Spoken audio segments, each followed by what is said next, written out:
जय माता दी दोस्तों, शिव शक्ति यूट्यूब चैनल में आप लोगों का हार्दिक स्वागत है। मैं आशा करती हूँ आप लोग अच्छे होंगे, खुशहाल होंगे और सभी के घर में माता रानी की मेहर होगी। तो दोस्तों, आज हम बात करने वाले हैं कि जब भगवान शिव आपके मंदिर में विराजमान हो जाते हैं, उनकी ऊर्जा, उनकी शक्ति जब आपके मंदिर में विराजमान हो जाती है, जागृत हो जाती है, तो कौन से वो संकेत हैं या अनुभव है जिनके माध्यम से हम जान सकते हैं कि हमारी पूजा जो है वो सही दिशा में जा रही है। ठीक है, को जो भी भगत या साधक जो भी पूजा करता है, भक्ति करता है, भक्ति मार्ग में जो जा रहा है, हर कोई चाहता है कि उसकी इष्ट की कृपा उसके साथ हो और हमेशा उसका साथ दे। ठीक है, हर कोई अपनी इष्ट की कृपा पाना चाहता है, हर कोई चाहता है, मगर हमें किस प्रकार जान सकते हैं कि हमारे ऊपर हमारी इष्ट की कृपा है या नहीं है। जो हम पूजा कर रहे हैं, पाठ कर रहे हैं, वो हमारी सही दिशा में जा रहे हैं या नहीं जा रहे, कि वो व्यर्थ जा रहे हैं। ठीक है, तो ये सब कुछ हमें अनुभव के माध्यम से पता चलता है कि जो हमने पूजा पाठ की वो सही दिशा में है या नहीं है। तो सबसे पहली बात, अगर आप लोग मेरे चैनल पर नए हो तो प्लीज़ मेरे चैनल को लाइक, शेयर, सब्सक्राइब करना ना भूलें और बेल आइकन को ज़रूर प्रेस करें, जिससे कि मैं कोई भी नई वीडियो डालूं तो उसका नोटिफिकेशन आप लोगों को सबसे पहले मिल सके। ठीक है, और वीडियो पूरी देखें, बीच में स्किप ना करें। कहीं ऐसा ना हो आप बीच में, कई बार आप काट काट के वीडियो देखते हैं सिर्फ, फिर आपको आधी अधूरी जानकारी मिलती है। अगर जानकारी आपको पूरी चाहिए तो वीडियो प्लीज़ पूरा देखें, बीच में स्किप ना करें। ठीक है, इस बात का आपको विशेष तौर से ध्यान रखना है। तो हम वीडियो शुरू करते हैं। जैसे कि हम सब जानते हैं कि आप भगवान भोले शिव शंकर की अगर आप पूजा कर रहे हो, साधक हो, ऐसा नहीं है कि आप भगवान शिव शंकर की पूजा कर रहे हो तो ही आपको भगवान शिव की कृपा प्राप्त होती है। कई बार जैसे कि माता काली की पूजा करते हैं, माता काली की पूजा करने के कारण भी हमें भगवान शिव की, क्योंकि वो महाकाल, वो महाकाली हैं और उनकी अर्धांगिनी है, तो उसके स्वरूप भी हम पर कई बार महादेव की कृपा हो जाती है। बहुत से साधक आपने कहते सुने होंगे कि हम तो भगवान भोलेनाथ की पूजा करते हैं, सेवा करते हैं, मगर हम पर माता महामाई काली की कृपा है। वो किस कारण से होती है? वो इन्हीं कारणों से होती है। ठीक है, वो दोनों एक ही हैं। आप चाहे किसी का भी नाम ले लो, आप पर कृपा किसी की भी हो, मगर दोनों की कृपा आप पर रहती है। ठीक है, तो जब भगवान शिव, भगवान भोलेनाथ की कृपा हमारे घर में, हमारे मंदिर में होने लगती है, क्योंकि भगवान, जैसे भगवान भोलेनाथ, आपको नाम से ही सब पता चल रहा है कि भगवान भोले हैं, बहुत भोले हैं, और वो अपने भक्तों पर बहुत ज़्यादा, बहुत जल्दी खुश होने वाले देव हैं। ठीक है, आपने कई बार देखा है कि वो बहुत बड़ा ये नहीं मांगते, मेरे लिए ये कर दो। आप अगर आप सोमवार टू सोमवार या आप डेली मंदिर में जाकर उनके शिवलिंग को अगर आप जल भी अर्पित करते हो, आप छोटी छोटी चीज़ें हैं अगर आप उनको अर्पित करते हो, तो भगवान भोलेनाथ को बहुत जल्दी आप प्रसन्न कर सकते हो। और एक बार भगवान भोलेनाथ जी प्रसन्न हो जाते हैं तो वो आपके सारे कार्य सिद्ध कर देते हैं। और चाहे कोई कितना ही आपका बुरा चाहे, वो चाहकर भी आपका बुरा नहीं कर पाते हैं। और भगवान भोलेनाथ शिव शंकर महाराज आपको हर समस्या से उभार कर आपकी जो नैया है उसे पार लगा देते हैं।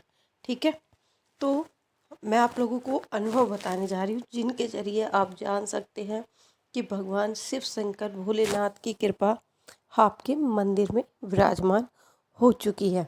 ठीक है, तो वो कौन से संकेत हैं, वो कौन से अनुभव है जिनके माध्यम से हम जान सकते हैं कि भगवान भोलेनाथ हो या आप किसी भी अलग इष्ट देव की पूजा कर रहे हो, चाहे आप माता काली की कर रहे हो, चाहे आप बालाजी महाराज की कर रहे हो, किसी भी अन्य देव की पूजा क्यों नहीं कर रहे हो आप, आपको लक्षण अवश्य दिखाई देते हैं। ठीक है, इस बात का आपको विशेष रूप से ध्यान रखना है। ठीक है, तो वो कौन कौन से संकेत हैं जो आपको मंदिर में पूजा के समय दिखाई देने लगते हैं, जिनके ज़रिए आप जान सकते हैं कि जो आप पूजा पाठ कर रहे हैं वो सीधा आपकी इष्ट देव तक पहुंच रही है या जा रही है। ठीक है, तो सबसे पहला जो हमें अनुभव होता है कि हम भगवान भोलेनाथ की आप पूजा कर रहे हो, तो सबसे पहला अनुभव आपको दीपक, क्योंकि दीपक का हमारी पूजा में महत्वपूर्ण स्थान है। ठीक है, बिना दीपक के कोई भी पूजा पूर्ण नहीं होती है। और जो पूजा का दीपक है उसके संकेतों के माध्यम से हम जान सकते हैं कि भगवान शिव की हमारे ऊपर कृपा हो रही है या नहीं हो रही है। ठीक है, सबसे पहली बात, अगर आपकी पूजा आपके भगवान भोलेनाथ शिव शंकर तक, शिव शंभू तक पहुंच रही है, तो आपके जो दीपक है, जो आपने अपने मंदिर में दीपक प्रज्वलित करते हो, उसमें डेली या एक दिन छोड़ के 2 दिन छोड़कर जब उनकी कृपा आप पर होती है तो उसमें डेली फूल बनना शुरू हो जाता है। ठीक है, इस बात का आप लोगों को विशेष ध्यान रखना है। जब भगवान भोलेनाथ की कृपा आप लोगों के ऊपर होने लगती है तो उसमें फूल की आकृति बनना शुरू हो जाती है। दूसरी क्या चीज़ होती है जो हम दीपक के माध्यम से जान सकते हैं कि भगवान तक हमारी पूजा भगवान भोलेनाथ तक पहुंच रही है या नहीं रही। दूसरा होता है लौ का भभकना। कई बार आपने देखा होगा कि जो दीपक की बाती होती है वो कई बार बहुत तेज भभक के चलती है। जब हमारे पर हमारी कृपा होती है वो इष्ट की, तो वो भभक के चलती है एकदम से बहुत ज़्यादा तीव्र हो जाती है। कभी कभार आपने बत्ती को देखा होगा, जोत को जो लो है वो इधर उधर हिलने लगती है। वो आपके लो के आसपास कोई पंखा या कूलर नहीं चल रहा होता, फिर भी वो इस तरह की गति कर रही होती है। तो इस तरह की अगर गति आपकी दीपक के साथ भी हो रही है तो इसका सीधा सा तात्पर्य यही है कि जो आपकी पूजा है वो आपके इष्ट देव तक पहुंच रही है, भगवान शिव शंकर तक पहुंच रही है और आपके मंदिर में उनका विराजमान वो हो चुके हैं। ठीक है, अगला जो है, जो हम दीपक के माध्यम से जान सकते हैं, अगला क्या है, अगला है आकृति का आकृति बनना। मतलब कि जो आप दीपक जला रहे हो, दीपक में तरह तरह की आकृति बनना। कभी उसमें त्रिशूल रूपी आकृति आपको दिखाई देना, कभी फूल, कभी ऐसे लगना जैसे डमरू की आकृति है। ये सारी आकृतियाँ आपको दीपक की जो लौ होती है उसमें बनना शुरू हो जाती है।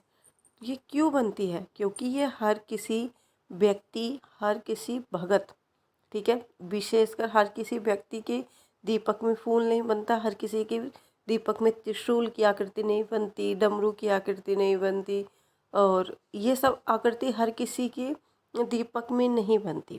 ठीक है, इस बात का आपको विशेष रूप से ध्यान रखना है। यह कुछ चुनिंदा लोगों के ही दीपक में ये सब चीज़ें आकृतियाँ बनती हैं, जिन पर भगवान भोलेनाथ शिव शंकर की शंभू की कृपा, विशेष कृपा होती है।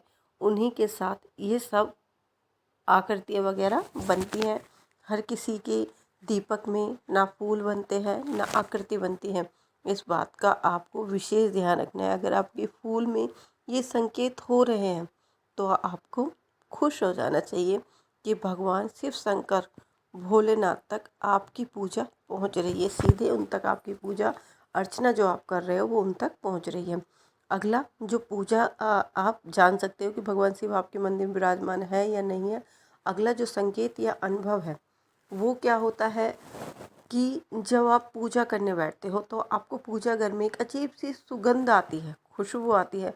जब किसी सकारात्मक ऊर्जा का वास आपके मंदिर में, आपके घर में होता है, सकारात्मक एनर्जी का वास जब आपके घर में होता है, ये सकारात्मक एनर्जी आपके मंदिर में जागृत होती है, तो आपको एक अजीब सी खुशबू, स्मेल, खुशबू आपको आने लगती है, सुगंध, जो कि अभी ना आपने दीपक, ना भी आपने कोई अगरबत्ती जलाई, ना धूप जलाई, फिर भी वो आपको मंद मंद जो खुशबू है वो आपको मंदिर की तरफ से आने लगती है। वो जो खुशबू होती है वो सकारात्मक, जो सकारात्मक एनर्जी है जिसके चारों तरफ घेरा बनाया हुआ है, उस एनर्जी के कारण आपको ऐसी सुगंध आती है। ठीक है, अगला, जब हम पूजा करने बैठते हैं, जब आप पूजा पाठ करने बैठते हो तो पूजा करते समय आपको टाइम का ज्ञात ना रहना, आपको पूजा में इतना लीन हो जाना, इतना खो जाना कि आपको टाइम तक का पता ना रहना कि कितना टाइम हो गया पूजा का।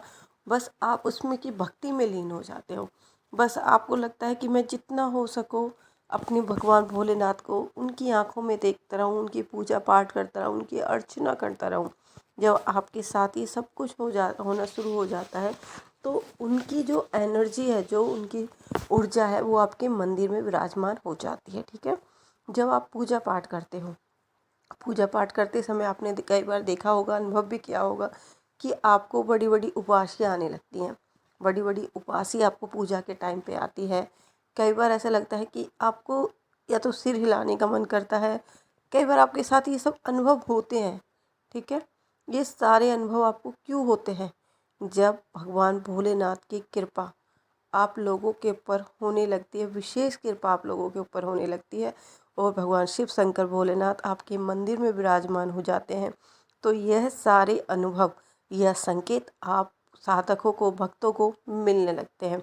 अगर आप लोगों को भी ये अनुभव मिल रहे हैं तो आप लोग खुश हो जाइए कि जो आप भक्ति, पूजा पाठ आप कर रहे थे वो आपकी पूर्ण हो रही है, आपकी पूर्ण हो रही है। आपके सारे कार्य विधि भगवान भोलेनाथ शिव शंकर पूर्ण कर रहे हैं। आप इसी तरह भगवान भोलेनाथ की सेवा में लगे रहिए, अपनी भक्ति का टाइम चाहे तो और बढ़ाइए और जितना हो सके उन पर विश्वास, सबसे बड़ी बात होती है विश्वास। अगर आपका अपने इष्ट पर विश्वास नहीं है तो आपका कोई भी भला नहीं कर सकता, ठीक है। तो दोस्तों आज के लिए इतना ही। हम मिलते हैं अगली वीडियो में कुछ नई जानकारी के साथ। अगर आपको वीडियो अच्छी लगी है या जानकारी अच्छी लगी है तो प्लीज़ मेरे चैनल को लाइक, शेयर, सब्सक्राइब करना ना भूलें और बेल आइकन को ज़रूर प्रेस करें, जिससे कि मैं कोई भी नई वीडियो डालूं तो उसका नोटिफिकेशन आप लोगों को सबसे पहले मिल सके। तो आज के लिए इतना ही। हम मिलते हैं अगली वीडियो में कुछ विशेष जानकारी के साथ। उस टाइम तक के लिए जय माता दी दोस्तों, जय माता दी।